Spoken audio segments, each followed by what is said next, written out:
Hello friends, welcome to teaching Kishan YouTube channel. તો આજથી આપણે એક નવો વિષયની શરૂઆત કરવા જઈ રહ્યા છે, એ છે ગુજરાતનો સાંસ્કૃતિક વારસો। ગુજરાત કલ્ચરની આજના લેક્ચરથી આપણે શરૂઆત કરીશું।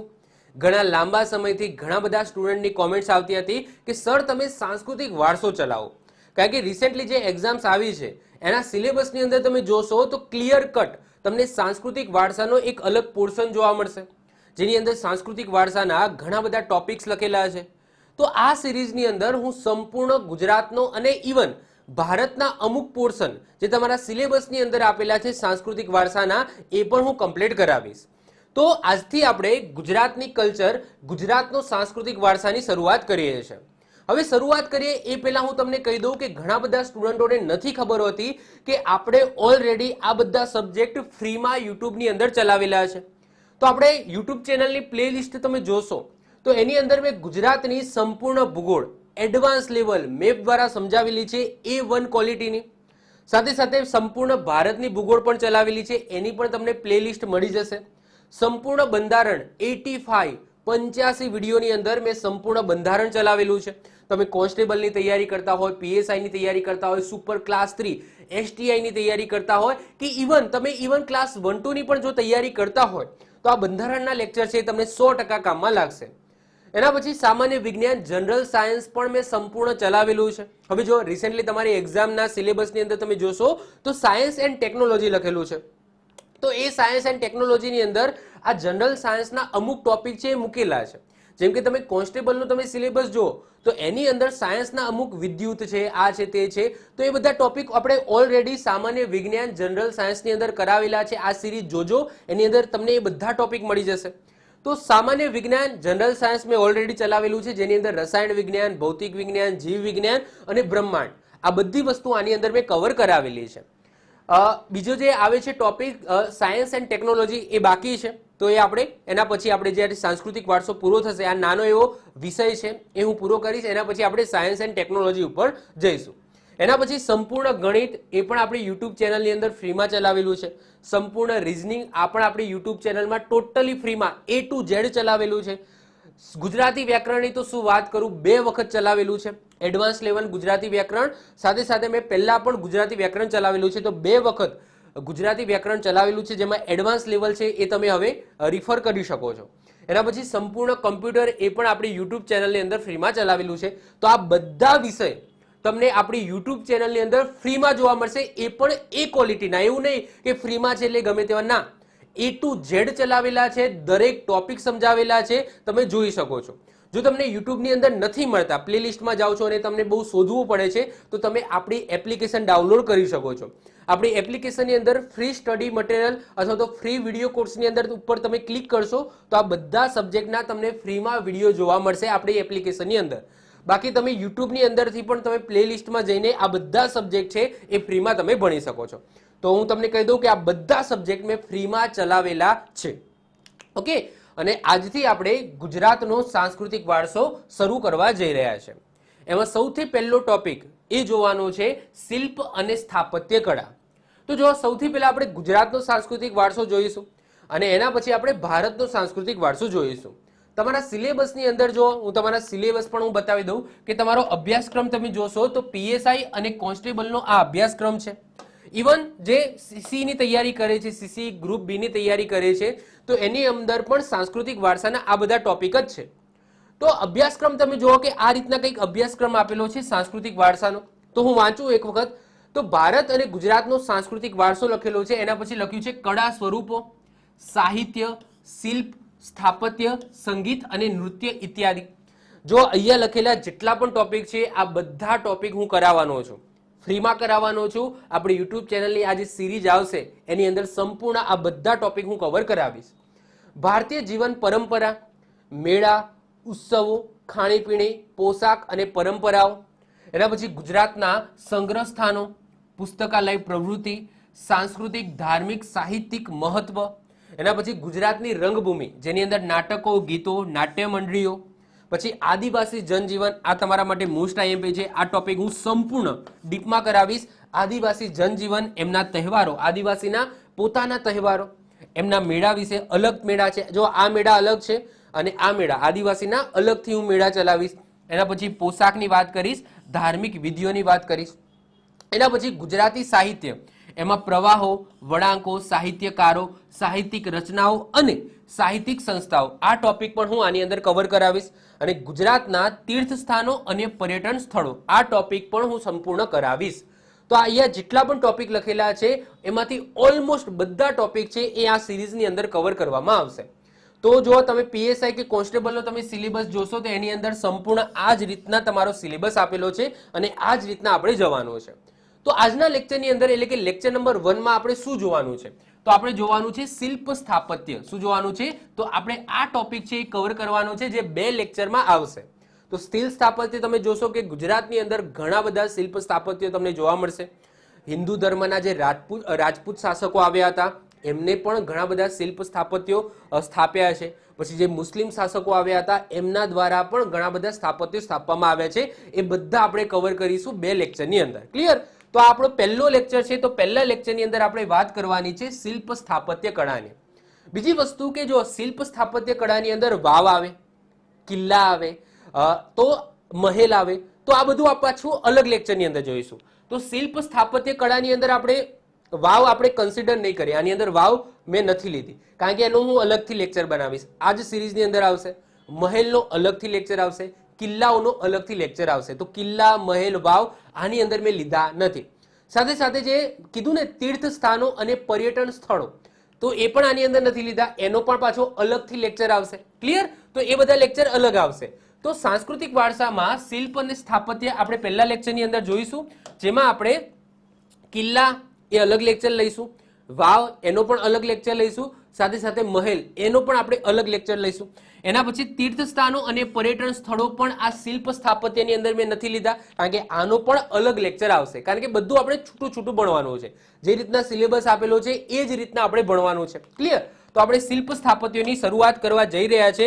એમાં સૌથી પહેલું જે શિલ્પ સ્થાપત્ય આપણે જોઈશું એ છે સમ્રાટ અશોકનો શિલાલેખ. ક્યાં આવેલો છે? જુનાગઢની અંદર આવેલો છે. હવે જો સાંસ્કૃતિક વારસો બહુ નાનો સબ્જેક્ટ છે અને બીજી વસ્તુ કે આની અંદર સમજાવવાનું ઓછું હોય, યાદ રાખવાનું વધારે હોય. હવે જો સાંસ્કૃતિક વારસો અને ઇતિહાસ આ બંને સબ્જેક્ટ એવા છે કે તમે ગમે એટલું વાંચો ને ક્યારે પણ પૂરું નથી થવાનું. જો જે પેપર સેટર છે એને જો એવું કરવું જ હોય કે ભાઈ આ ક્વેશ્ચન છે કોઈને ન આવડવો જોઈએ તો એટલા અંદર ખૂણા ખાંચડામાંથી ક્વેશ્ચન કાઢશે ને તો તમે 5, 6, 7 પુસ્તકો વાંચો ને તો પણ એ ક્વેશ્ચન તમને નહીં જ આવડે. તો જો એ પેપર સેટર ઉપર છે કારણ કે ઇતિહાસ અને સાંસ્કૃતિક વારસો આ 2 સબ્જેક્ટ એવા છે કે જો પેપર સેટરને એવું ફિક્સ કરી દીધું હોય કે ભાઈ આ જે ક્વેશ્ચન મૂકું છું એ કોઈને ન જ આવડવું જોઈએ તો એટલું અંદરથી ક્વેશ્ચન કાઢશે જે કોઈને નહીં આવડે. ક્લિયર? તો એક વસ્તુ માઇન્ડની અંદર રાખવાનું કે તમે કોઈ પણ પુસ્તક વાંચો છો સાંસ્કૃતિક વારસાને લઈને, કોઈ એકેડમીની વાંચો છો અથવા તો કોઈ જીસીઆરટી કે એનસીઆરટી વાંચો છો, ત્યારે પણ એવું નહીં સમજવાનું કે આ વિષય પતી ગયો. ક્લિયર? બીજી વસ્તુ કે આની અંદર તમારે શું યાદ રાખવાનું, કારણ કે હું ચલાવી તો દઈશ, આની અંદર થિયરિકલ બધી વસ્તુ લખેલી હશે, આ બાજુ ફોટા હશે. તો જો આમાં જે મેં યલો કલરથી મેં હાઇલાઇટ કરેલા છે એ તમારે ખાસ યાદ રાખવાના છે. સાથે સાથે હું જે કહું છું કે ભાઈ આ વસ્તુ યાદ રાખજો તો એ પણ તમારે ખાસ યાદ રાખવાનું છે. ક્લિયર? ચલો તો શરૂઆત કરીએ છીએ. પહેલું જે શિલ્પ સ્થાપત્ય છે એ છે સમ્રાટ અશોકનો શિલાલેખ, જે તમને ક્યાં જોવા મળશે? જુનાગઢની અંદર જોવા મળશે. તો મૌર્ય સમ્રાટ અશોકે ગુજરાતમાં ગિરિનારની તળેટીની અંદર દામોદર કુંડ પાસે શિલાલેખ કોતરાવ્યો. અને આ દામોદર કુંડની પાસે માત્ર સમ્રાટ અશોકનો શિલાલેખ નથી, 3 રાજાઓના શિલાલેખ તમને જોવા મળશે. એક તો સમ્રાટ અશોકનો શિલાલેખ જોવા મળશે, સ્કંદગુપ્તનો શિલાલેખ જોવા મળશે અને રુદ્રદામાનો શિલાલેખ જોવા મળશે. તો 3 શિલાલેખ અહીંયા આવેલા છે. તો મૌર્ય સમ્રાટ અશોકે ગુજરાતમાં ગિરનારની તળેટીમાં દામોદર કુંડ પાસે શિલાલેખ કોતરાવ્યો. અશોકના શિલાલેખની ઉત્તર બાજુએ ગુપ્ત સમ્રાટ સ્કંદગુપ્તનો શિલાલેખ જોવા મળશે, જ્યારે પશ્ચિમ બાજુએ શતશત્રપ કાળના રાજા થઈ ગયા રુદ્રદામા એમનો શિલાલેખ તમને જોવા મળશે. બીજી વસ્તુ હું તમને કહી દઉં કે અહીંયા જો તમે જો હિસ્ટ્રી નહીં વાંચી હોય, ગુજરાતની હિસ્ટ્રી નહીં વાંચી હોય તો આ બધા રાજાઓ તમને નવા લાગશે. તો મેં એક લેક્ચર બનાવેલો છે આપણી યુટ્યુબ ચેનલની અંદર જ અવેલેબલ છે, ગુજરાતનો સંપૂર્ણ ઇતિહાસ. નાનો ટોપિક છે જેની અંદર મેં ફાસ્ટ રિવિઝન કરાવ્યું છે. તો એ લેક્ચર તમે જોઈ લેજો ખાસ. અત્યારે તો આ લેક્ચર જોઈ લો. આના પછી એક વખત એ જે મેં કોષ્ટક દ્વારા સંપૂર્ણ ગુજરાતની હિસ્ટ્રી ચલાવેલી છે એ લેક્ચર જોઈ લેજો. હું ડીપમાં ચલાવીશ, આગળ હું ડીપમાં ચલાવીશ, પરંતુ એક વખત તમે જો એ લેક્ચર જોઈ લેશો ને તો તમારા માઇન્ડની અંદર બધી વસ્તુ ક્લિયર થઈ જશે કે કયા રાજા પછી કયો રાજા આવ્યો, કયા વંશ પછી કયો વંશ આવ્યો, એ રાજાનું શું મહત્વ છે, આ બધી વસ્તુ મેં એની અંદર કરાવેલી છે. તો એ લેક્ચર એક વખત તમે જોઈ લેજો, એના પછી આ તમે સિરીઝ સ્ટાર્ટ કરજો. ઓકે, આગળ વાત કરીએ તો અશોકનો જે શિલાલેખ છે એ બ્રાહ્મી લિપિ અને પાલી ભાષામાં છે. હવે એ બે શબ્દો આવ્યા, લિપિ અને ભાષા. હવે લિપિ છે ને એ શું બતાવે છે અને ભાષા શું બતાવે છે? તો જો હું અત્યારે બોલું છું એ હું શું બોલું છું? ગુજરાતી ભાષા બોલું છું. પરંતુ મારે એ ભાષાને કંઈક લખવી હોય તો હું 3-4 લિપિની અંદર લખી શકું છું. એક્ઝામ્પલ તરીકે હું તમને સમજાવું. જો આ શું લખેલું છે?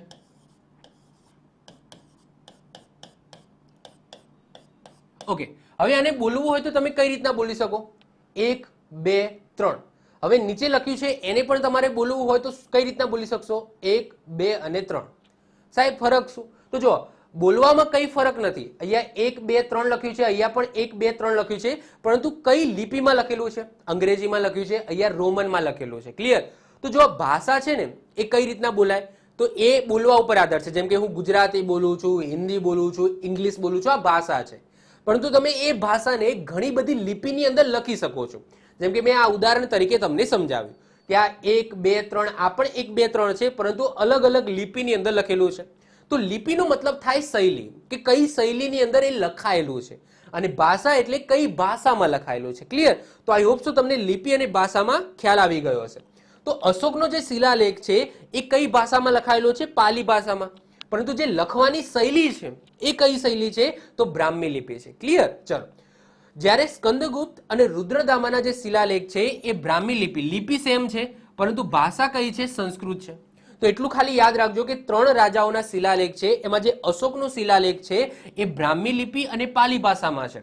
જ્યારે બીજા 2 રાજા એટલે કે સ્કંદગુપ્ત અને રુદ્રદામાનો શિલાલેખ છે એમાં લિપિ સેમ છે, બ્રાહ્મી લિપિ, પરંતુ ભાષા છે કઈ છે? સંસ્કૃત ભાષા છે. જ્યારે અશોકના શિલાલેખમાં પાલી ભાષા છે. આ ખાસ યાદ રાખીશું. સમ્રાટ અશોકના શિલાલેખની શોધ ઈસવીસન 1822માં કોના દ્વારા કરવામાં આવી હતી? તો કર્નલ ટોન્ડે કરી હતી. સૌથી પહેલા કોને શોધ્યો હતો? ભાઈ અહીંયા કોઈક આ ટાઈપનું શિલાલેખ છે તો કર્નલ ટોન્ડ દ્વારા એની શોધ કરવામાં આવી હતી. એના પછી એને ઉકેલવાનું કામ શરૂ થયું. શોધ તો થઈ ગઈ કે ભાઈ હા અહીંયા કંઈક શિલાલેખ પડેલો છે, પરંતુ એ શિલાલેખ ઉપર શું લખેલું છે એ વસ્તુની શોધ, એટલે કે કહેવાય કે એને ડિક્રિપ્ટ કરવાનું. એ ઇન્ક્રિપ્ટેડ ફોર્મમાં છે, કઈ ભાષામાં છે, શું લખેલું છે, તો એને ડિક્રિપ્ટ કરવાનું કામ કોને કર્યું હતું? એટલે કે ઉકેલવાનું કામ સૌપ્રથમ કોને કર્યું હતું? તો વર્ષ 1937 ની અંદર જેમ્સ પ્રિન્સિસ નામના વ્યક્તિએ કર્યું હતું. પરંતુ એને જે ડિક્રિપ્ટ કર્યું હતું એ તૂટક ફૂટક અવસ્થામાં કર્યું હતું. તો પછી એને લિપિબદ્ધ એટલે કે ટોટલી 1 by 1 એને કઈ રીતના ડિક્રિપ્ટ કોને કર્યું હતું? તો એ કર્યું હતું ડોક્ટર ભગવાનલાલ ઇન્દ્રજીએ કર્યું હતું. તો જો આ 3 વ્યક્તિઓના નામ આવ્યા. શોધ કોને કરી હતી? તો કર્નલ ટોન્ડે કરી હતી. એને સૌપ્રથમ ઉકેલવાનું કામ કોને કર્યું હતું? તો જેમ્સ પ્રિન્સેસે કર્યું હતું. પરંતુ એને સુધારા કરીને શુદ્ધ રીતના ડિક્રિપ્ટ કરવાનું કામ એટલે કે ઉકેલવાનું કામ કોને કર્યું હતું? ડોક્ટર ભગવાનલાલ ઇન્દ્રજીએ કર્યું હતું. આ જે સમ્રાટ અશોકનો જે શિલાલેખ છે એનો પરિઘ કેટલો છે? તો પરિઘ છે 75 ફૂટ. સ્કંદગુપ્તનો જે શિલાલેખ છે એ સંસ્કૃત ભાષામાં અને પદ્યમાં છે. હવે એ શબ્દ આવ્યો પદ્ય. તો ગદ્ય અને પદ્ય બે વસ્તુ હોય. પદ્યનો મતલબ થાય કાવ્ય, જ્યારે ગદ્યનો મતલબ થાય ફકરો. ક્લિયર? તો જ્યારે કાવ્ય હોય, કાવ્ય, તો એને શું કહેવામાં આવે? પદ્ય કહેવામાં આવે. કેમ પદ્ય કહેવામાં આવે? કારણ કે એની અંદર પદ હોય. શું હોય? પદ હોય. જ્યારે ગદ્યનો મતલબ શું થાય? તો ગદ્યનો મતલબ થાય ફકરા. એટલે કે તમે કોઈ વાર્તા સાંભળતા હોય તો એ શેમાં હોય? ગદ્યની અંદર હોય. જ્યારે કોઈ કવિતા હોય એ શેમાં હોય? પદ્યની અંદર હોય. તો આ જે સ્કંદગુપ્તનો એ જે શિલાલેખ આવેલો છે એ સંસ્કૃત ભાષામાં છે અને પદ્યમાં છે, એટલે કે કાવ્ય સ્વરૂપે છે. રુદ્રદામાનો જે શિલાલેખ છે એ ભારતનો પ્રથમ શિલાલેખ છે જે શુદ્ધ સંસ્કૃત ભાષામાં છે. શુદ્ધ સંસ્કૃત ભાષામાં. આ સ્કંદગુપ્તનો શિલાલેખ પણ સંસ્કૃત ભાષામાં છે, પરંતુ જે રુદ્રદામાનો શિલાલેખ છે એ શુદ્ધ સંસ્કૃત ભાષાની અંદર જોવા મળે છે.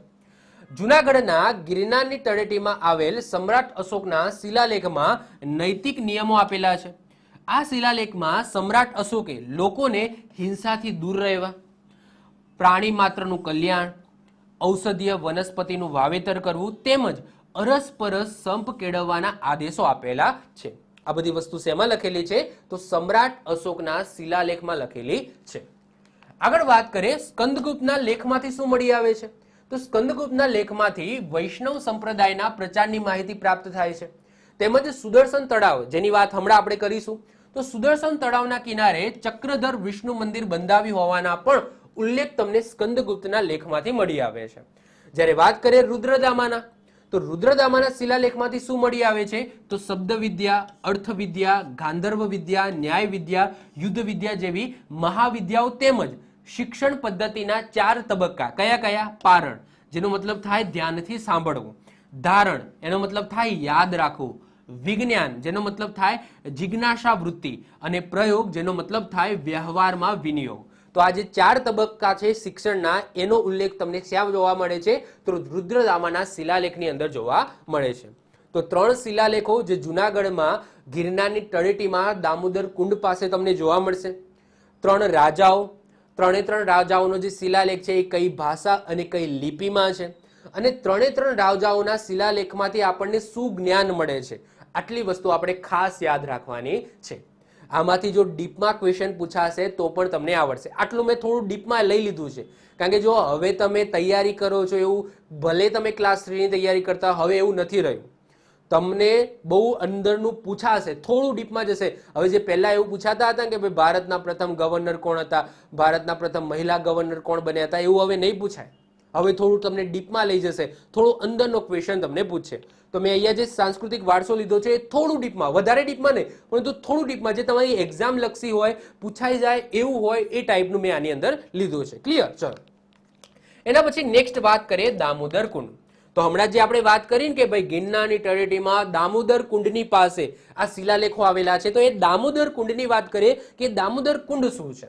તો જુનાગઢ શહેરથી ગિરનાર તરફ જતા સોનરખ નદીમાં આવેલો આ દામોદર કુંડ, જેના કિનારે તમને દામોદર રાયજીનું મંદિર જોવા મળશે. તો એક કુંડ તમે જોઈ શકો છો, આ કુંડ છે, અને એની પાસે તમે જોઈ શકો છો દામોદર રાયજીનું મંદિર તમને જોવા મળશે. તો આ છે દામોદર કુંડ.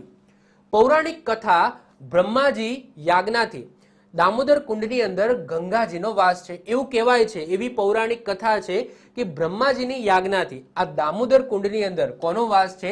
તો ગંગાજીનો વાસ છે, એટલે કે ગંગા નદીનું પાણી હોય એવી માન્યતા છે. આ કુંડમાં અસ્થિ પધરાવાથી તે આપમેળે ઓગળી જાય છે તેવી પણ માન્યતા છે. એટલે કે કોઈનું મૃત્યુ થયું હોય અને એની જે અસ્થિ હોય, જે અવશેષો હોય, એને જો આ કુંડની અંદર તમે પધરાવો તો એ ઓગળી જાય છે આપમેળે, એવી માન્યતા છે.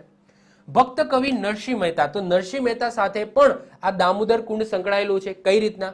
તો જ્યારે ભક્ત નરસિંહ મહેતા છે એ પ્રાતઃકાળે, એટલે કે સવારના પહોળમાં ગિરનારની તળેટી નજીકના આ દામોદર કુંડની અંદર જ્યારે સ્નાન કરવા જતા હતા અને પ્રભાતમાં જે પદોની રચના કરતા હતા, જે આજે પ્રભાતિયા તરીકે ઓળખાય છે. નરસિંહ મહેતાના પ્રભાતિયા બધાને બહુ ખબર જ છે. તમે સવારમાં તમે યુટ્યુબની અંદર સર્ચ કરો નરસિંહ મહેતાના પ્રભાતિયા અને તમે સાંભળો, આમ મંત મુગ્ધ થઈ જઈએ, આમ સવાર તમારી સવાર થઈ જાય. ઓકે, તો એવા સરસ મજાના નરસિંહ મહેતાએ જે પ્રભાતિયા લખેલા છે, અને એવી માન્યતા છે કે જ્યારે સવારના પહોરમાં જે નરસિંહ મહેતા આ દામોદર કુંડની અંદર નહાવા જતા હતા, જ્યારે રિટર્ન ફરતા હતા, તો એ સમયે આ નરસિંહ મહેતા દ્વારા આ પ્રભાતિયાના જે પદો છે એની રચના કરેલી છે, જે આજે આપણે પ્રભાતિયા તરીકે ઓળખીએ છીએ. આગળ વાત કરીએ, દામોદર કુંડની બાજુમાં ગિરનારની તળેટીમાં ભવનાથ મહાદેવનું મંદિર તમને જોવા મળશે, અને એની બાજુમાં તમને મૃગીકુંડ જોવા મળશે. હવે મૃગીકુંડ સાથે પણ આપણે મેળાની જ્યારે વાત કરીશું, ભવનાથનો જે મેળો ભરાય છે એની વાત કરીશું, ત્યારે મૃગીકુંડની ડીપમાં થોડી વાત કરીશું. તો એજ ઓફ નાઉ તમે સમજી લો કે મૃગીકુંડ પણ તમને અહીંયા જોવા મળશે, જેમાં મહાશિવરાત્રીના દિવસે દિગંબર સાધુઓ છે એમના સ્નાનનું મહત્વ છે. અહીંયા તમે જોઈ શકો છો, આ રહ્યો. ઓકે, આ મૃગીકુંડ છે, આ તો દામોદર કુંડ છે, આ મૃગીકુંડ છે. તો આ દામોદર કુંડની બાજુમાં તમને ભવનાથ મહાદેવનું મંદિર જોવા મળશે, અને ત્યાં જ નજીકમાં તમને મૃગીકુંડ જોવા મળશે. અને આ મૃગીકુંડનું મહત્વ છે એ ભવનાથ મહાદેવના મંદિરની અંદર જે મેળો ભરાય છે મહાશિવરાત્રીના રોજ, તો એ વખતેનો એનો ખ્યાલ આવે છે, જે આપણે મેળાઓ વાળા વિડીયોની અંદર જોઈશું. મહાશિવરાત્રીના આ ભવનાથ મેળાને રૂપાણી સરકાર, જ્યારે વિજયભાઈ રૂપાણી હતા, તો એ સરકાર દ્વારા મિની કુંભ તરીકે એનો દરજ્જો મળેલો છે. એની વાત પણ આપણે મેળા જ્યારે ચલાવીશું ત્યારે કરીશું. ગિરનાર પર્વતમાં ભગવાન દત્તાત્રેય સાથે સંકળાયેલ કમંડળ કુંડ આવેલું છે, જ્યાં અન્ન ક્ષેત્ર ચાલે છે. દત્તાત્રેય એ ગિરનારનું સૌથી ઊંચું શિખર છે, જેને આપણે ગિરનારમાં જે ગોરખનાથ શિખર છે, એ ગોરખનાથ શિખર ઉપર કોનું મંદિર આવેલું છે? તો દત્તાત્રેય ભગવાનનું મંદિર આવેલું છે. દત્તાત્રેય ભગવાન તમે જોઈ શકો છો. અને એવું કહેવાય છે કે દત્તાત્રેય ભગવાન જેમને તપસ્યા ક્યાં કરી હતી? તો કચ્છની અંદર જે કાળો ડુંગર છે, આ કાળા ડુંગર ઉપર ભગવાન દત્તાત્રેય દ્વારા તપસ્યા કરવામાં આવી હતી. અને એમનું મંદિર તમને ક્યાં જોવા મળશે? તો ગુજરાતનું સૌથી ઊંચું શિખર ગિરનાર જે રેન્જ છે એમાં જે ગોરખનાથ શિખર છે, આ ગોરખનાથ શિખર ઉપર તમને દત્તાત્રેય ભગવાનનું મંદિર જોવા મળશે. તો દત્તાત્રેય એ ગિરનારનું સૌથી ઊંચું શિખર છે. ભગવાન દત્તાત્રેય પશુ, પ્રાણી અને જીવ એમ ટોટલ 24 ગુરુ બનાવેલા. તેમની માતાનું નામ અનસુયા હતું અને પિતાનું નામ અત્રિ હતું. એના કારણે ભગવાન દત્તાત્રેયને અત્રેય પણ કહેવામાં આવે છે. આ થોડું વધારે જે લિંક હતું એના કારણે મેં દત્તાત્રેય ભગવાનનું પણ અહીંયા થોડું ચલાવી દીધું. ક્લિયર? તો આ થઈ ગયો તમારો દામોદર કુંડ. એના પછી નેક્સ્ટ આવે છે સુદર્શન તળાવ. તો હમણાં જ આપણે લિંક કરીએ, જો આ બધી વસ્તુ એકબીજા સાથે લિંક જ છે. દામોદર કુંડ જોયું, હવે વાત કરીશું સુદર્શન તળાવ. તો હમણાં આપણે વાત કરી કે અશોકની વાત કરી, સ્કંદગુપ્તની વાત કરી, રુદ્રદામાની વાત કરી. તો એ ત્રણ રાજાઓ કોની સાથે સંકળાયેલા છે? તો યસ, સુદર્શન તળાવ સાથે સંકળાયેલા છે. કઈ રીતના સંકળાયેલા છે જોઈએ. તો જુનાગઢ જિલ્લાના ગિરનારની તળેટીમાં ચંદ્રગુપ્ત મૌર્યના સુબા પુષ્પગુપ્ત વૈશ્ય દ્વારા સુદર્શન તળાવનું નિર્માણ કરાવ્યું, જે તમને કંઈક આ રીતનું જોવા મળશે. એજ ઓફ નાવ, અત્યારે હાલ આ રીતનું તમને કંઈક તળાવ જોવા મળશે, જે સુદર્શન તળાવ તરીકે ઓળખાય છે. આ સુદર્શન તળાવ કોને બંધાવ્યું હતું? તો ચંદ્રગુપ્ત મૌર્ય, એટલે કે મૌર્ય વંશમાં જે ચંદ્રગુપ્ત મૌર્ય થઈ ગયા એમનો સુબો હતો. સુબો કોણ હતો? પુષ્પગુપ્ત વૈશ્ય. અને આ પુષ્પગુપ્ત વૈશ્ય દ્વારા આ સુદર્શન તળાવ બંધાવવામાં આવ્યું હતું. હવે સુદર્શન તળાવ કેમ બંધાવવામાં આવ્યું હતું? તો એમનો એવો ખ્યાલ હતો કે જ્યારે વરસાદનું પાણી અંદર ભેગું થશે કે નદીનું પાણી આની અંદર ભેગું થશે, તો એમાંથી આપણે શું કરીશું? તો બંધ બાંધીશું. મતલબ કે એમાં મેન એમનો ખ્યાલ એવો હતો કે આ જગ્યાએ આપણે પાણીનો સંગ્રહ કરવો અને જ્યારે જરૂરિયાત જણાય ત્યારે એમાંથી નહેરો કાઢીને આજુબાજુ જ્યાં પાણી નથી મળતું એ જગ્યાએ પાણી પહોંચાડવું. હવે સાહેબ આ વસ્તુ તો ક્યાંક સાંભળેલી લાગે છે. તો યસ, બંધની અંદર આ જ કરવામાં આવે છે ને. આપણે બંધ કેમ બાંધીએ છીએ? ડેમ કેમ બનાવીએ છીએ? કે ભાઈ ડેમ એટલા માટે બનાવીએ છીએ કે ભાઈ નદીનું પાણી છે એ દરિયાને ના મળે અને ત્યાં ભેગું થાય અને ત્યાંથી નહેરો કે કેનાલો કાઢીને આજુબાજુના ક્ષેત્રની અંદર પાણી પહોંચાડવામાં આવે. તો બસ એ જ ખ્યાલ એ વખતે પણ હતો અને એના કારણે જ આ જે સુદર્શન તળાવ છે, આ સુદર્શન તળાવને ભારતનો પહેલો બંધ કહેવામાં આવે છે. કારણ કે જે કોન્સેપ્ટ બંધનો અત્યારે છે એ જ કોન્સેપ્ટના આધારે આ સુદર્શન તળાવ બંધાવવામાં આવ્યો હતો. તો સુદર્શન તળાવ એ સોન રેખા, એટલે કે જેને સુવર્ણ સિક્કા પણ કહેવામાં આવે છે, તો સોન રેખા અથવા તો સુવર્ણ સિક્કા નદી આગળ બંધ બાંધીને બનાવવામાં આવ્યું હતું. તે ભારતનો પ્રથમ બંધ છે. ઓકે, ભારતનો પ્રથમ બંધ છે. આગળ જતા ઓબ્વિયસલી હવે અત્યારના બંધ અને એ વખતેના બંધમાં જમીન આસમાનનો ફરક છે. તો અત્યારના કોન્ક્રીટના બંધ જેવો કોઈ બંધ નહોતો, પરંતુ એનો ખ્યાલ છે. ક્લિયર? તો એનો જે કહેવાય ઉપદેશ્ય જે હતો, બંધનો જે ઉપદેશ્ય હોય છે એ ઉપદેશ્યથી આ સુદર્શન તળાવ બંધાવવામાં આવ્યું હતું. આગળ જતા મૌર્ય સમ્રાટ અશોકના સુબા તુષાપ, ઓકે, જેને તુષ્ફાક પણ કહેવામાં આવે છે. નોર્મલી તુષ્ફાક કહેવાય છે, પરંતુ એનું એક પુસ્તકોની અંદર આવું પણ નામ લખેલું છે, તુષાસ્પ. શું લખેલું છે? તુષાસ. તો તુષાસ અથવા તો તુષ્ફાક, એમના દ્વારા આ તળાવનું સમારકામ કરાવીને નહેરોનું નિર્માણ કરાવી. જો આજે પુષ્પગુપ્ત વૈશ્ય છે એમને સુદર્શન તળાવ તો બનાવી દીધું, પરંતુ એમનો કાર્યકાળ પૂરો થઈ ગયો. એમનો જે ઉદ્દેશ્ય હતો કે ભાઈ એમાંથી નહેરો કાઢીને આજુબાજુના ક્ષેત્રોની અંદર પાણી પહોંચાડવાનું, તો એ એમને એ કરી શક્યા નહીં. એમના કાર્યકાળમાં એ કરી શક્યા નહીં. તો એના પછી જ્યારે મૌર્ય સમ્રાટ અશોક આવ્યા, તો એ મૌર્ય સમ્રાટ અશોકના સમયમાં એમનો જો સુબો હતો જેનું નામ હતું તુષ્ફાક અથવા તો તુષાસ, તો એમના દ્વારા આ તળાવનું જે સમારકામ છે એ થોડું કરાવ્યું અને સમારકામ કરાવીને એમાંથી નહેરોનું નિર્માણ કરાવ્યું. અને આ સરોવરની પાળે 14 ધર્મ શાસનો કોતરાવ્યા. તો યાદ રાખજો, જો કોને બંધાવ્યું? તો ચંદ્રગુપ્ત મૌર્યનો જે સુબો હતો પુષ્પગુપ્ત વૈશ્ય, એમના દ્વારા બંધાવવામાં આવ્યું. પરંતુ એમ પૂછાય કે એનું સમારકામ કરાવીને એમાંથી નહેરો કોને કાઢી? તો સમ્રાટ અશોકનો સુબો હતો તુષ્ફાક, એમના દ્વારા નહેરો કાઢવામાં આવી હતી. તેના પછી બંધ તૂટી જાય છે અને બંધ તૂટી જતા રુદ્રદામાનો સૂબો આવે છે જેનું નામ હોય છે સુવિશાખ. આ સુવિશાખ દ્વારા બંધનું સમારકામ કરાવવામાં આવે છે. ક્લિયર? એના પછી આ ત્રીજો સૂબો આવ્યો રુદ્રદામાનો. તો રુદ્રદામાનો સૂબો હોય છે સુવિશાખ, એના દ્વારા અહીંયા બંધનું સમારકામ કરાવવામાં આવે છે. એના પછી આવે છે સ્કંદગુપ્ત. તો એના પછી સ્કંદગુપ્તના સમયમાં સૌરાષ્ટ્રના સૂબા તરીકે પર્ણદત્તની નિમવામાં આવે છે અને આ પર્ણદત્તનો છોકરો હોય છે જેનું નામ હોય છે ચક્રપાલી. અને આ ચક્રપાલી દ્વારા આ તળાવનું ફરી વખત સમારકામ કરાવવામાં આવે છે સ્વયં ખર્ચે, એટલે કે પોતે ખર્ચો કરે છે. અને તેની ફરતે ચક્રધારી વિષ્ણુના મંદિર બંધાવ્યા. કોને બંધાવ્યા? ચક્રપાલીએ. સૂબો કોણ હોય છે? પર્ણદત્ત. અને પર્ણદત્તનો પુત્ર હોય છે ચક્રપાલી અને એ સમયે રાજા કોણ હોય છે? તો સ્કંદગુપ્ત. ક્લિયર? તો જો અહીંયા 4 રાજાઓ ટોટલ આવે. કેટલા? 4 રાજાઓ. ચલો કોષ્ટક દ્વારા રિવિઝન કરીએ. તો 4 રાજા કયા કયા? ચંદ્રગુપ્ત મૌર્ય, અશોક, રુદ્રદામા અને સ્કંદગુપ્ત. ક્લિયર? ચંદ્રગુપ્ત મૌર્યનો સૂબો કોણ હતો? પુષ્પગુપ્ત વૈશ્ય, જેના દ્વારા સુદર્શન તળાવ બંધાવવામાં આવે છે. અશોકનો સૂબો હતો તુષાસ્પ અથવા તો તુષ્ફાક, જેને શું કરાવ્યું? આ સુદર્શન તળાવમાંથી નહેરો કઢાવી અને 14 ધર્મ શાસનો કોતરાવ્યા. એના પછી ફરીથી એ બંધ તૂટી જાય છે, જેને રુદ્રદામાનો સૂબો હોય છે સુવિશાખ, જેના દ્વારા શું કરવામાં આવે છે? સમારકામ કરાવવામાં આવે છે. અને એના પછી સ્કંદગુપ્ત, એનો સૂબો કોણ હોય છે? તો જો સ્કંદગુપ્તનો સૂબો હોય છે પર્ણદત્ત અને આ પર્ણદત્તનો પુત્ર હોય છે ચક્રપાલી, એટલા માટે એ ચક્રપાલી લખ્યું છે. તો ચક્રપાલી દ્વારા શું કરવામાં આવે છે? તો સમારકામ ફરીથી કરાવવામાં આવે છે સ્વયં ખર્ચે અને સાથે સાથે ચક્રધારી વિષ્ણુના મંદિર પણ બંધાવવામાં આવે છે. તો સુદર્શન તળાવ વિશે જો તમારે વાત કરવી હોય તો આ જે કોષ્ટક છે એટલું યાદ રાખવાનું. આગળની થિયરી કઈ યાદ ન રાખવી હોય તો જસ્ટ આ કોષ્ટકની અંદર જે મેં અહીંયા લખેલું છે આટલી વસ્તુ ખાસ યાદ રાખજો. કોનો કયો સૂબો હતો અને એ સૂબા દ્વારા શું કામ કરાવવામાં આવે છે સુદર્શન તળાવ ઉપર. ક્લિયર? તો આટલી વસ્તુ તમારે ખાસ યાદ રાખવાની છે. ઓકે, એના પછી જે નેક્સ્ટ આવે છે સ્થાપત્ય એ છે દેવની મોરી. અને આ દેવની મોરી ક્યાં આવેલી છે? તો અરવલ્લી જિલ્લાની અંદર આવેલી છે. તો અરવલ્લી જિલ્લાના શામળાજીથી, શામળાજી તમને ખબર છે વિષ્ણુ ભગવાનનું મંદિર આવેલું છે, ગદાધર વિષ્ણુ ભગવાનનું મંદિર છે શામળાજી. ક્યાં આવેલું છે? અરવલ્લીમાં જ છે. તો શામળાજીથી 2 કિલોમીટરના અંતરે દેવની મોરી નામના સ્થળે બૌદ્ધ સ્તૂપના અવશેષો મળી આવે. હવે આ સ્તૂપ શું છે? જે રીતના આપણે આપણા ધર્મની અંદર, હિન્દુ ધર્મની અંદર આપણે મંદિર કહીએ છીએ, એ જ રીતના બૌદ્ધ ધર્મની અંદર શું હોય છે? સ્તૂપ હોય છે. હવે આ સ્તૂપનું સ્ટ્રક્ચર કઈ રીતના હોય છે એ બધી વસ્તુ આગળ આપણે ચલાવીશું. ક્લિયર? મંદિરમાં ગોપુરમ શું હોય છે, મંડપ શું હોય છે, મસ્જિદની અંદર કઈ રીતના એના ભાગો હોય છે, આ બધી વસ્તુ આપણે આગળ સમજવાની છે.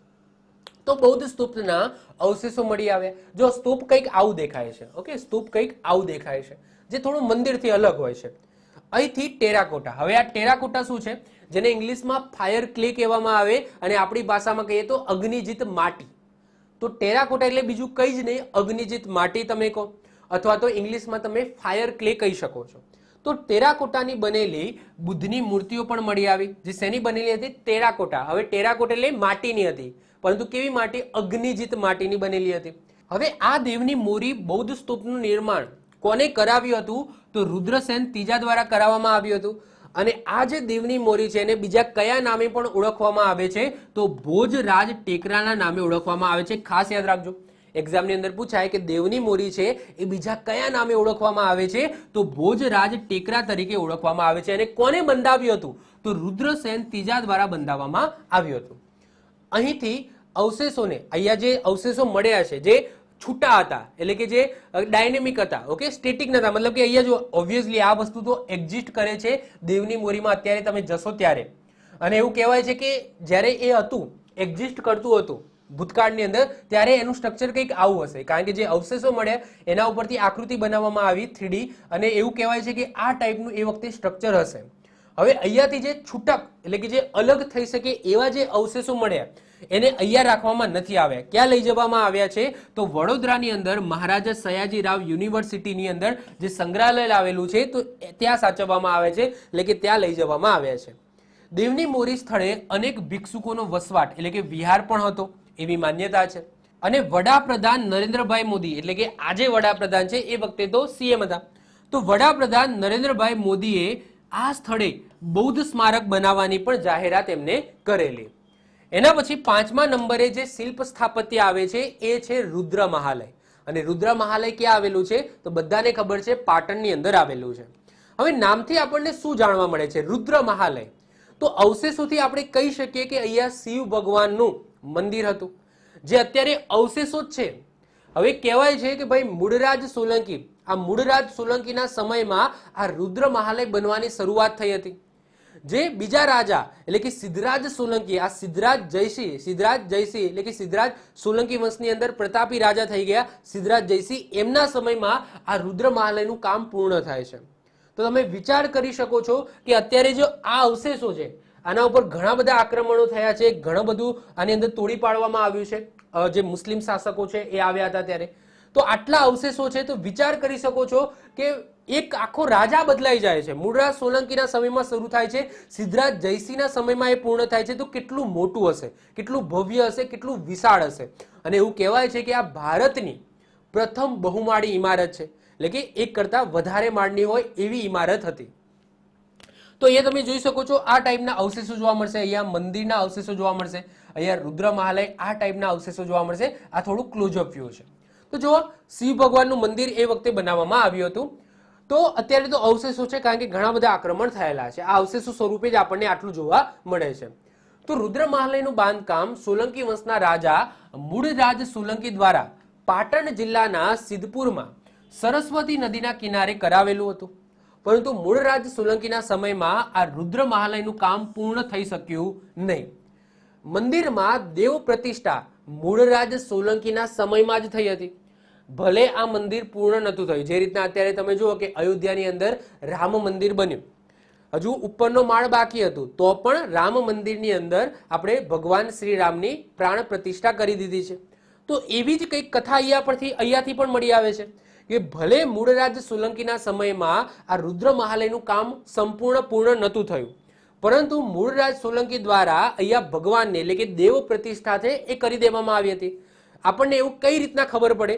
તો અહીંયાથી આપણને એવા પુરાવા મળે છે, તામ્રપત્ર મળે છે, અને તામ્રપત્રની અંદર લખેલું છે કે મૂળરાજ સોલંકી છે, આ મૂળરાજ સોલંકી હંમેશા આ રુદ્ર મહાલયની અંદર જે દેવ છે એમની પૂજા કરીને જ દાન કરતો હતો. તેનો મતલબ શું કે રુદ્ર મહાલય છે સંપૂર્ણ પૂર્ણ નહોતું થયું, પરંતુ મૂળરાજ સોલંકી દ્વારા આની અંદર ભગવાનની પ્રાણ પ્રતિષ્ઠા છે એ કરી દેવામાં આવી હતી, અને એમની પૂજા કરીને જ પછી દાન આપતો હતો. લગભગ પોણા 200 વર્ષ પછી સિદ્ધરાજ જયસિંહના સમયમાં આ રુદ્ર મહાલયનું કામ પૂર્ણ થયું. અને રુદ્ર મહાલય એ ગુજરાતની પ્રથમ બહુમાળી ઇમારત છે. સોરી, ભારતની નહીં, ગુજરાતની. હમણાં હું બોલી ગયો ને ભારતની પ્રથમ, ના, ભારતની નહીં, ગુજરાતની પ્રથમ બહુમાળી ઇમારત છે. એના પછી આગળ વાત કરીએ તો રુદ્ર મહાલયમાં 2 માળ હતા, અહીંયા જોઈ શકો છો. ઓકે, આ રીતના 2 માળ હતા. આ પણ અત્યારે અવશેષ સ્વરૂપે છે.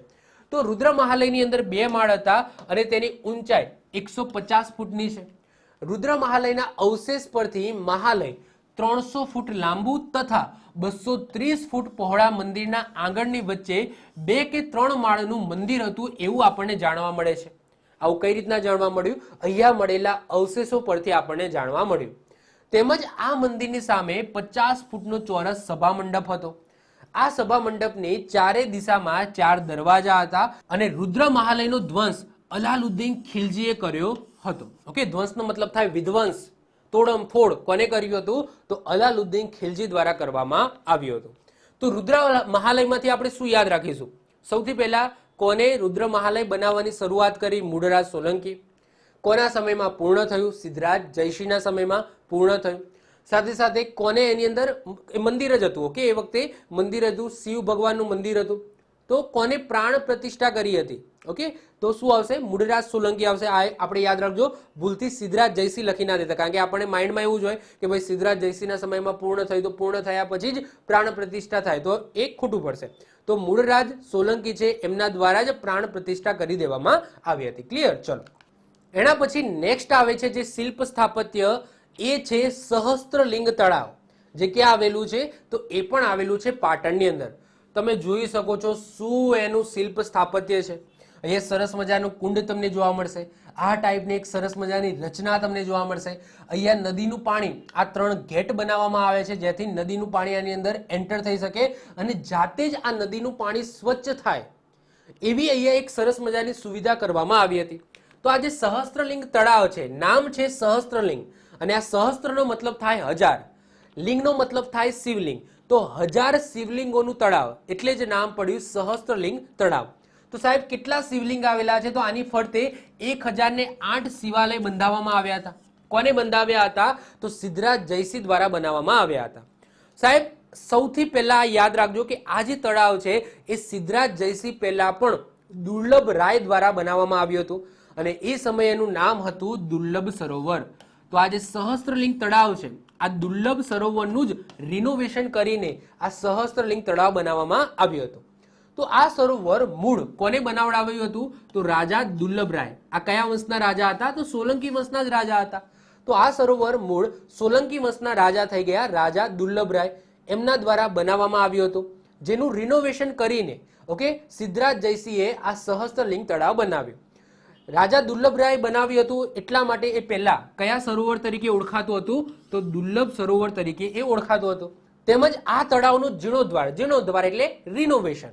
તો જીર્ણોદ્વાર કોને કરાવ્યો હતો? સિદ્ધરાજ જયસિંહ દ્વારા કરાવ્યું હતું. તેમના શાસન દરમિયાન ગુજરાતના જુદા જુદા ભાગોમાં ઘણા બધા કૃત્રિમ સરોવરો બંધાવવામાં આવ્યા હતા.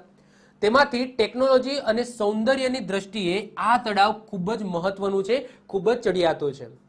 આ જળાશયમાં દેવી દેવતાઓની સુશોભિત મૂર્તિઓ અને છતને આધારે અપાતા સ્તંભ પર 48 સ્તંભોની હારમાળાવાળા શિવ મંદિરોના અવશેષો પણ તમને અહીંયા જોવા મળશે. એના પછી અહીંયા સુંદર કોતરણી કામવાળા 3 વર્તુળોથી બનેલા લુઈસ ગેટ છે. અહીંયા તમે જોઈ શકો છો, આ છે લુઈસ ગેટ. અને આ લુઈસ ગેટનું મહત્વ એ છે જેનાથી સરસ્વતી નદીનું પાણી છે એ આ તળાવની અંદર આવતું હતું. અને એવું કહી શકાય કે તળાવમાં કુદરતી રીતે સફાઈ થઈ શકે એવી પણ વ્યવસ્થા હતી. એના પછી જસમા ઓડન. હવે જસમા ઓડન અને જે સિદ્ધરાજ જયસિંહ છે તો એમની આખી દંતકથા છે જે તમને યુટ્યુબની અંદર તમે સર્ચ કરશો તો તમને મળી જશે. તો એ દંતકથામાંથી ક્વેશ્ચન નહીં પૂછાય પરંતુ નામ આપણે યાદ રાખીશું. તો જસમા ઓડનના અભિશાપથી હજારો વર્ષો પહેલા જળવિહીન બનેલા સહસ્ત્રલિંગ સરોવર, તો આ સહસ્ત્રલિંગ સરોવર છે એ જળવિહીન બની ગયું હતું. કેમ? કારણ કે સિદ્ધરાજ જયસિંહને કોને શ્રાપ આપ્યો હતો? તો જસમા ઓડન દ્વારા શ્રાપ આપવામાં આવ્યો હતો. અને એના પછી એનો શ્રાપમાંથી મુક્ત કોને કરાવ્યું હતું?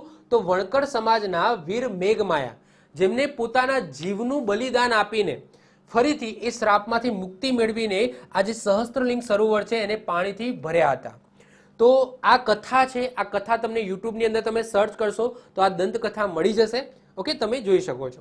અને એમની યાદમાં એટલે કે જસમા ઓડમ અને વણકર સમાજના જે વીર મેઘમાયા છે તો એમની યાદમાં આ બંનેની ડેરી પણ અહીંયા બનાવવામાં આવી છે. તો જસ્ટ 2 નામ યાદ રાખજો. જસમા ઓડન દ્વારા શ્રાપ આપવામાં આવ્યો હતો અને એ શ્રાપ કોને આપ્યો હતો? તો સિદ્ધરાજ જયસિંહને આપ્યો હતો. અને એના કારણે આ સિદ્ધરાજ જયસિંહ દ્વારા આ સહસ્ત્રલિંગ તળાવ બંધાવ્યું હતું તો તે પાણી વિહીન થઈ ગયું હતું, પાણી આવતું જ નહોતું. અને એના પછી કોને જીર્ણોદ્વાર તો નહીં કહેવાય પરંતુ એ શ્રાપમાંથી મુક્તિ કોને મેળવી હતી?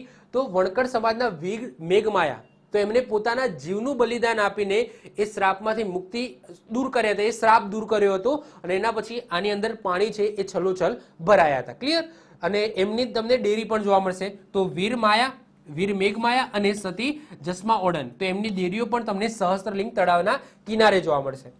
આ તળાવનું વર્ણન જૈન મુનિ હેમચંદ્રાચાર્યના ગ્રંથ ધ્રયાશયની અંદર પણ કરવામાં આવ્યું છે.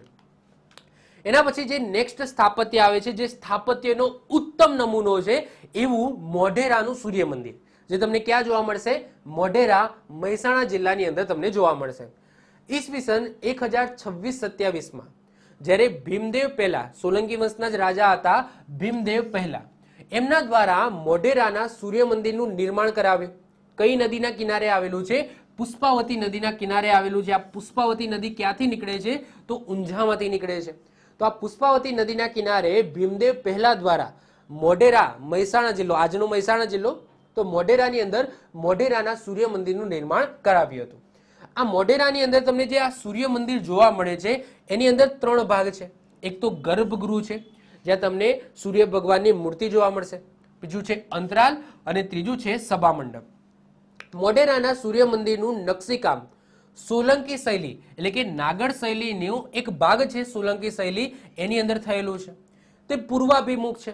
પૂર્વાભિમુખનો મતલબ શું થાય કે એનું જે ગર્ભગૃહનું જે ફેસ છે એ કઈ બાજુ છે? પૂર્વ દિશા બાજુ છે.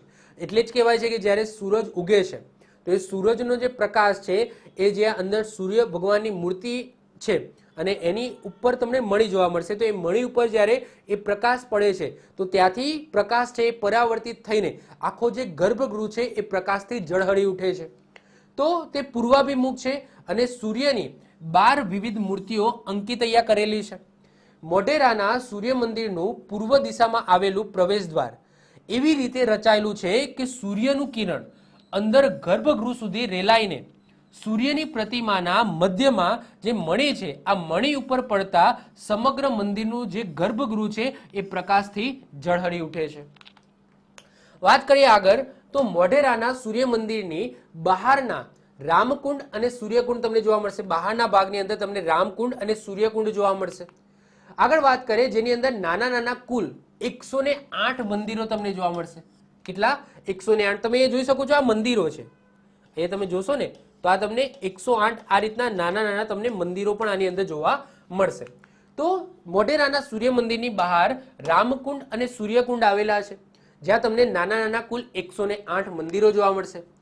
આ સૂર્ય મંદિરના બંને મંડપોના સ્તંભ ઉપર વલણો શીખતી સ્ત્રીઓ અહીંયા વાત થઈ રહી છે. આ જે સ્તંભ છે આ સ્તંભની ઉપર જે કોતરણી કામ છે એ કોતરણી કામોમાં શું તમને જોવા મળશે?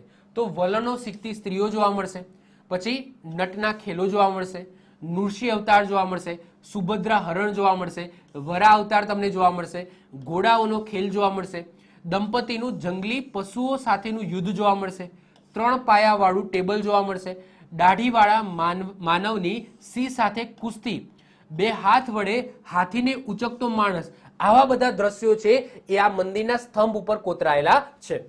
મોઢેરાની અંદર દર વર્ષે ગુજરાત સરકાર દ્વારા જાન્યુઆરી મહિનાની અંદર શાસ્ત્રીય સંગીત અને નૃત્યનો એક કાર્યક્રમ આયોજિત કરવામાં આવે છે અને એ કાર્યક્રમનું નામ છે ઉત્તરાધ મહોત્સવ.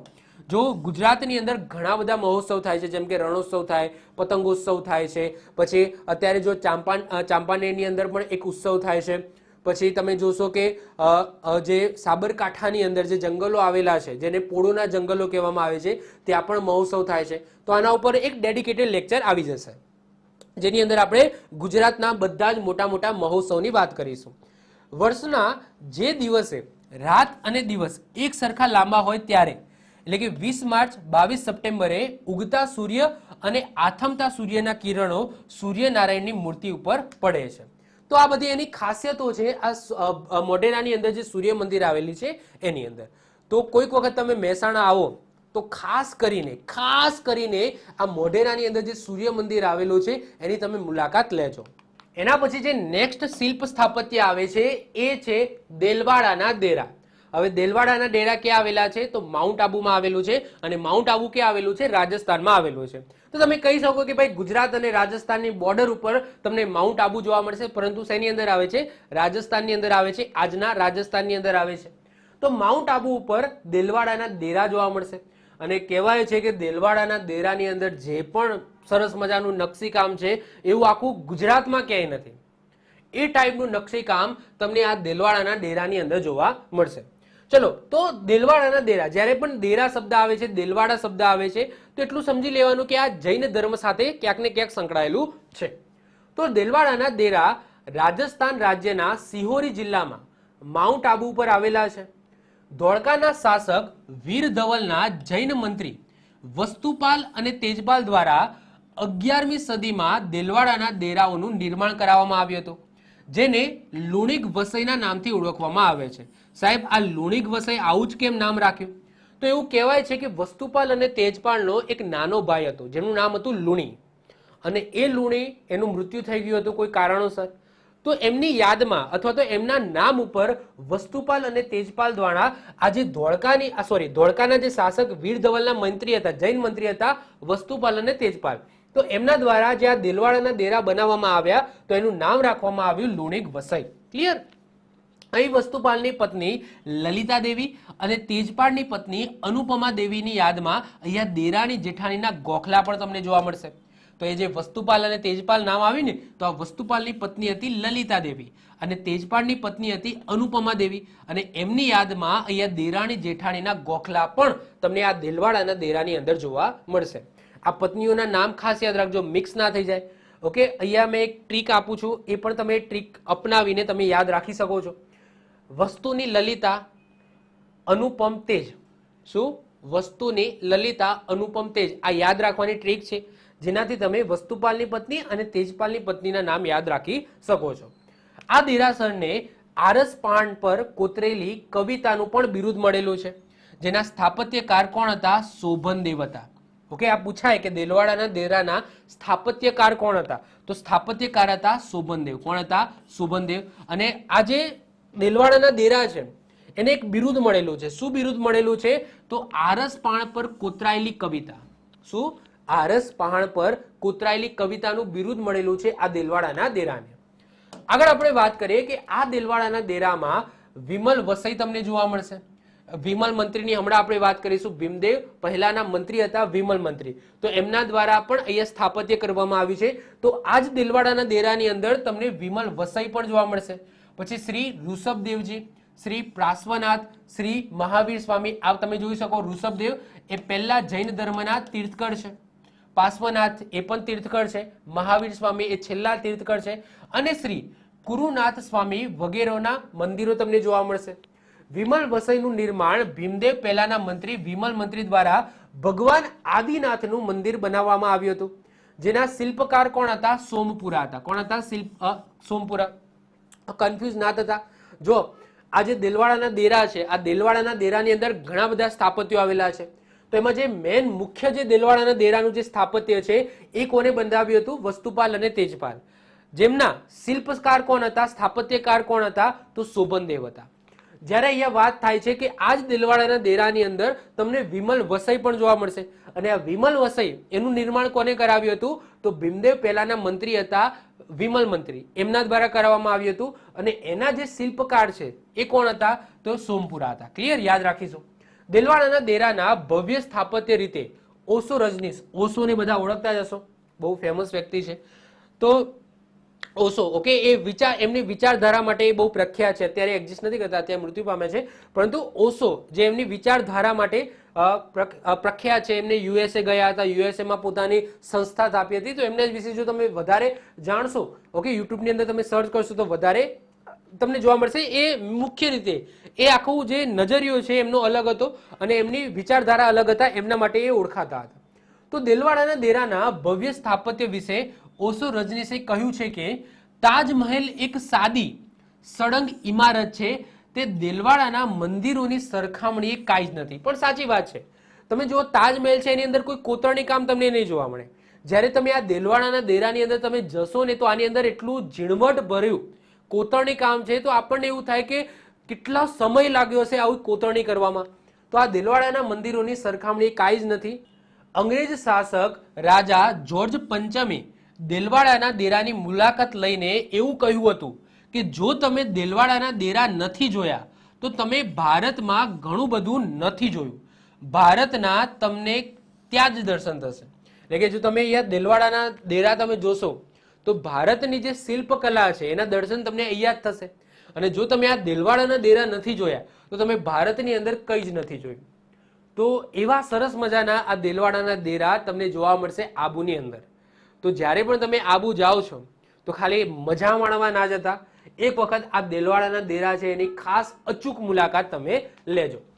એના પછી નેક્સ્ટ આવે છે કુંભારિયાના દેરા. ઘણા બધા લોકોને અહીંયા કન્ફ્યુઝન થઈ જાય છે કે સાહેબ કુંભારિયાના દેરા કોણે બંધાવ્યા હતા, દેલવાડાના દેરા કોણે બંધાવવામાં આવ્યા હતા. તો જો દેલવાડાના દેરા છે મેં વાત કરી એમ કે જે વીર ધવલ હતા એ વાઘેલા વંશની અંદર થઈ ગયા.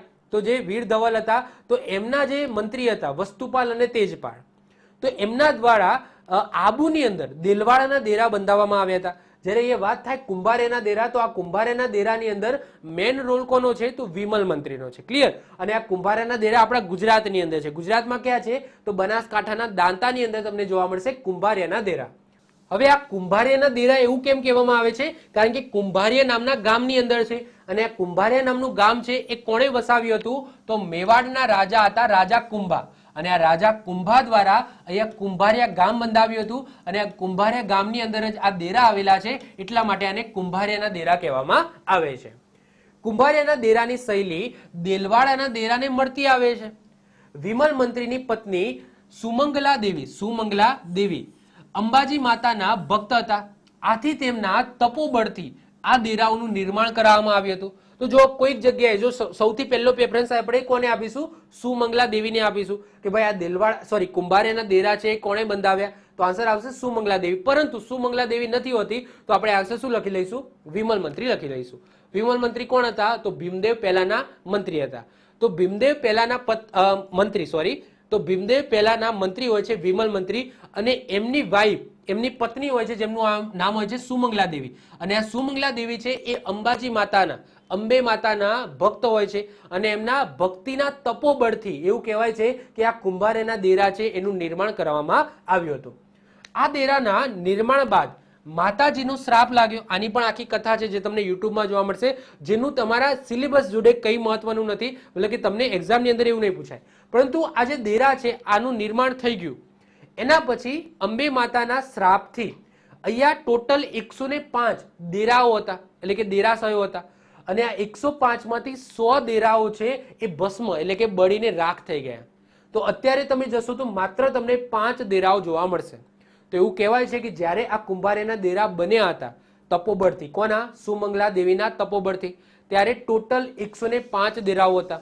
અને આ 105 માંથી જ્યારે અંબે માતાનો શ્રાપ લાગે છે અને એ શ્રાપના કારણે આમાંથી 100 દેરાઓ છે એ બળીને ભસ્મ થઈ ગયા. અત્યારે તમે જોશો તો માત્ર તમને 5 દેરાઓ જોવા મળશે. અને 5 દેરાઓ કયા કયા છે? તો આ 5 દેરામાં મહાવીર સ્વામીનું તમને દેરાસર જોવા મળશે, પછી પાર્શ્વનાથ દેરાસર જોવા મળશે, પછી શાંતિનાથ દેરાસર જોવા મળશે, સંભવનાથનું દેરાસર જોવા મળશે, અને નેમિનાથનું દેરાસર જોવા મળશે. અને આ બધામાં આપણે વાત કરીએ કે મુખ્ય મંદિર, મુખ્ય કયા જૈન ધર્મના તીર્થકરનું મંદિર છે? તો આન્સર આવશે નેમિનાથ. ક્લિયર? તો આ કુંભારિયાના દેરામાં જૈન ધર્મના જે 22મા તીર્થકર છે નેમિનાથ, આ નેમિનાથને સમર્પિત છે આ કુંભારિયાના દેરા. જે રીતના ઋષભદેવની વાત કરીએ તો ઋષભદેવનું જે મુખ્ય મંદિર છે એ આપણા ગુજરાતની અંદર તમને ક્યાં જોવા મળશે? પાલીતાણામાં જોવા મળશે. તારંગાની અંદર તમને અજીતનાથનું મંદિર જોવા મળશે, એ પણ જૈન ધર્મના તીર્થકર છે, 2જા નંબરના. એ જ રીતના આ જે કુંભારિયાના દેરા છે એ કોને સમર્પિત છે? તો એ સમર્પિત છે નેમિનાથને. ક્લિયર? ઓકે, હવે હું તમને અહીંયા એક ક્વેશ્ચન પૂછું છું જેનો આન્સર તમારે કોમેન્ટની અંદર કહેવાનો છે, જેનો જવાબ આગળના આવતા વિડીયોની અંદર આવશે. અમદાવાદની અંદર હઠીસીના દેરા આવેલા છે. એ હઠીસીના દેરા છે એ જૈન ધર્મના કયા તીર્થકરને સમર્પિત છે? ક્વેશ્ચન ધ્યાનથી સમજજો. અમદાવાદની અંદર હઠીસીના દેરા આવેલા છે, અને એ હઠીસીના દેરા કયા તીર્થકરને સમર્પિત છે? જેમ કે કુંભારિયાના દેરા છે એ નેમિનાથને સમર્પિત છે. ઋષભદેવ માટે તમને પાલીતાણાની અંદર જે જૈન મંદિરો છે એ ઋષભદેવને સમર્પિત છે. મહેસાણામાં તારંગા હિલ આવેલું છે, ત્યાં તમને અજીતનાથનું મંદિર જોવા મળશે. એ જ રીતના હઠીસીના દેરા છે ત્યાં તમને કયા નંબરના તીર્થકરનું તમને મંદિર જોવા મળશે એ તમારે કોમેન્ટમાં મને કહેવાનું છે. ઓકે, એના પછી 10મા નંબરે આવે છે મણિ મંદિર. અને આ મણિ મંદિર ક્યાં આવેલું છે? તો મોરબીની અંદર આવેલું છે. તો ગુજરાતના તાજમહેલ તરીકે ઓળખાતું મોરબીમાં આવેલ મણિ મંદિર ઈસવીસન 1935માં વાઘજી ઠાકોરે એમની પત્ની મણિબાઈની યાદમાં બંધાવ્યું હતું. એવું કહેવાય છે મણિ નામની સ્ત્રી અથવા તો મણિબાઈ એમની પત્ની હતા. તો આનો ટોટલી ખ્યાલ છે એ અમુક પુસ્તકોની અંદર અલગ અલગ આપેલું છે. કોઈક જગ્યાએ એવું લખેલું છે કે મણિ નામની સ્ત્રીની યાદમાં, અમુક જગ્યાએ એવું લખેલું છે મણિ નામની એમની પત્ની હતી એમની યાદમાં. તો જો જે રીતના તાજમહેલ છે એ શાહજહાએ મુમતાજની યાદમાં બંધાવ્યો હતો, એટલે કે એમની પત્નીની યાદમાં બંધાવ્યો હતો, એ જ રીતના અહીંયા વાઘજી ઠાકોરે પોતાની પત્ની મણિબાઈની યાદમાં આ મણિ મંદિર બંધાવ્યું હતું. એટલા માટે આને ગુજરાતનો તાજમહેલ કહેવામાં આવે છે. તો ગુજરાતના તાજમહેલ તરીકે એની ઓળખ છે. કેમ? કારણ કે મેં વાત કરી એમ, કારણ કે એમની પત્નીઓની યાદમાં બંને બંધાવેલા છે. મણિ મંદિરમાં 130 ઓરડા તથા વચ્ચે તમને મંદિર જોવા મળશે, જેમાં લક્ષ્મીનારાયણ, કાલિકા માતા, શિવ, શ્રીરામ, રાધાકૃષ્ણ જેવા અનેક મંદિરો તમને જોવા મળશે. આ મણિ મંદિર બનાવવાનો એ સમયે ખર્ચો 30 લાખનો થયો હતો. એ સમયે 30 લાખનો ખર્ચો થયો હતો. વાઘજી ઠાકોર બીજાના આ સ્મારકના નિર્માણ બદલ એમને સૌરાષ્ટ્રના શાહજહાંની ઉપાધિ મળેલી છે. જે રીતના શાહજહાંએ તાજમહેલ બંધાવ્યો હતો ને એમની પત્ની માટે, એ રીતના આપણે વાઘજી ઠાકોરે એમની પત્ની મણિબાઈની યાદમાં આ મણિ મંદિર બંધાવ્યું હતું, અને એના માટે વાઘજી ઠાકોરને સૌરાષ્ટ્રના શાહજહાંની ઉપાધિ મળેલી છે. ક્લિયર? તો આ થઈ ગયું મણિ મંદિર. ક્યાં આવેલું છે? મોરબીની અંદર આવેલું છે. એના પછી નેક્સ્ટ વાત કરીએ વલ્લભી વિદ્યાપીઠ ક્યાં આવેલી છે તો ભાવનગરની અંદર આવેલી છે. જે રીતના તમને અત્યારે ખબર છે કે પીએમ નરેન્દ્રભાઈ મોદીએ એક બેડું ઉપાડ્યું છે કે જે નાલંદા વિદ્યાપીઠ છે જે બિહારની અંદર આવેલી છે એને આપણે ફરીથી રિનોવેટ કરવાની છે અને એની અંદર જે મેક્સિમમ, હવે બધા તો આપણા પુસ્તકો નહીં પરંતુ મેક્સિમમ ઓફ મેક્સિમમ જે પુસ્તકો આપણા પૌરાણિક પુસ્તકો છે એનો સમાવેશ એની અંદર કરવામાં આવે, જેટલું પણ આપણું ઇતિહાસ છે એની અંદર સંગ્રહિત કરવામાં આવે. તો આ જે બેડું છે તો મારો ખ્યાલ એવો છે કે આપણી જે વલ્લભી વિદ્યાપીઠ છે એનું પણ પ્રોપર રિનોવેશન થવું જોઈએ અને આપણા ગુજરાતનો જે ઇતિહાસ છે એની જે સંસ્કૃતિ છે એનો સમાવેશ આની અંદર કરવો જોઈએ. ઓકે, તો ચલો જ્યારે થશે ત્યારે થશે, પણ એઝ ઓફ નાઉ આપણે વાત કરીએ વલ્લભી વિદ્યાપીઠની ક્યાં આવેલી છે તો ભાવનગરની અંદર આવેલી છે. તો મૈત્રક વંશના રાજા ધરસેન પહેલા દ્વારા વલ્લભી વિદ્યાપીઠની સ્થાપના કરવામાં આવી હતી. આ યાદ રાખજો, મૈત્રક વંશના રાજા હતા ધરસેન પહેલા અને આ ધરસેન પહેલા દ્વારા આ વલ્લભી વિદ્યાપીઠની સ્થાપના કરવામાં આવી હતી. ભારતમાં હીનયાન બૌદ્ધ સંપ્રદાયનું મહત્વનું કેન્દ્ર હતું આ વલ્લભી વિદ્યાપીઠ. નાલંદા વિદ્યાપીઠના બૌદ્ધ વિદ્વાન, બે નામ યાદ રાખજો, બે આચાર્યના નામ યાદ રાખજો, સ્થિરમતી અને ગુણમતી. આ બંને આચાર્ય હતા અહીંયા વલ્લભી વિદ્યાપીઠની અંદર. અને આ આચાર્ય ક્યાંના હતા તો નાલંદા વિદ્યાપીઠના હતા. તો નાલંદા વિદ્યાપીઠના બૌદ્ધ વિદ્વાન સ્થિરમતી અને ગુણમતી અહીંયા એટલે કે વલ્લભી વિદ્યાપીઠની અંદર એઝ અ આચાર્ય તરીકે હતા. ધ્રુવસેન બીજાના સમયગાળામાં ચીની યાત્રી આવ્યા હતા યુએન સાંગ. એમને આ વલ્લભી વિદ્યાપીઠની મુલાકાત લીધી હતી. જો આ ધરસેન પહેલો છે, ધરસેન પહેલાના સમયમાં વલ્લભી વિદ્યાપીઠ બની. જ્યારે આ છે ધ્રુવસેન બીજા, તો ધ્રુવસેન બીજાના સમયમાં ચીની યાત્રી આવ્યા હતા યુએન સાંગ. ક્લિયર? તો ધરસેન પ્રથમ જે રાજા હતા એ આપણે યાદ રાખીશું જેમના સમયમાં વલ્લભી વિદ્યાપીઠ બની, અને ધ્રુવસેન બીજા રાજા એ આપણે ખાસ યાદ રાખીશું કારણ કે એમના સમયમાં ચીની યાત્રી આવ્યા હતા યુએન સાંગ. મૈત્રક કાળ દરમિયાન બીજી જૈન સંગતિ એટલે કે બીજી જૈન સભાનું આયોજન પણ આ વલ્લભીની અંદર કરવામાં આવ્યું હતું. જે સમયે અધ્યક્ષ પદ ઉપર કોણ હતા, ગુરુ પદ ઉપર કોણ હતા તો ક્ષમા શ્રવણ હતા. લોકવાયકા પ્રમાણે ઉમર બિન જમાલે, ઓકે, લોકવાયકા છે કે ભાઈ ઉમર બિન જમાલ દ્વારા આ વિદ્યાપીઠનો ધ્વંસ કરવામાં આવ્યો એટલે કે નાશ કરવામાં આવ્યો હતો એવી માન્યતા છે. કારણ કે કઈ ખાસ એવા પુરાવા નથી મળતા. જેમ કે હમણાં આપણે આગળ જોયું કે ભાઈ રુદ્રમહાલય છે તો રુદ્રમહાલયને પુરાવા મળે છે કે ભાઈ એનો નાશ કોને કર્યો હતો કે ભાઈ અલાઉદ્દીન ખિલજીએ કર્યો હતો. પરંતુ અહીંયા જે વલ્લભી વિદ્યાપીઠ કોને ધ્વંસ કર્યો, કોને નાશ કર્યો એવા કોઈ ખાસ પુરાવા નથી. પરંતુ એવી લોકવાયકા છે એ પ્રમાણે એવું કહેવાય છે કે ઉમર બિન જમાલ નામના વ્યક્તિએ આ વલ્લભી વિદ્યાપીઠ છે એનો નાશ કર્યો હતો. એના પછી 12મા નંબરે જે સ્થાપત્ય આવે છે એ છે રણમલ ચોકી.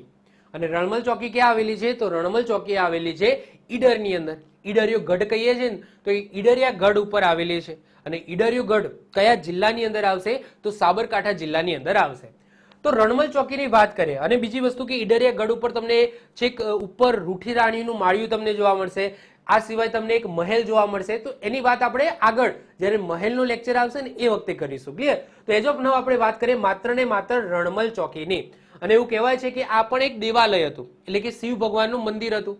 પરંતુ આની અંદર તમને કોઈ શિખર કે મુખ મંડપ જોવા મળશે નહીં. ઓકે, તો ઈડરિયા ગઢ પર રણમલ ચોકી આવેલ છે અને આ ચોકી અલંકારમય સુંદર ઉત્તરાધિમુખ દેવાલયનું ખંડેર છે. ઉત્તરાધિમુખનો મતલબ શું થાય કે એનું જે મુખ છે, ગર્ભગૃહ છે, આ ગર્ભગૃહનો જે દરવાજો છે એ કઈ બાજુ છે? ઉત્તર બાજુ છે. તો ઉત્તરાભિમુખ છે, દેવાલય છે અને અત્યારે ખંડેર અવસ્થામાં જોવા મળશે.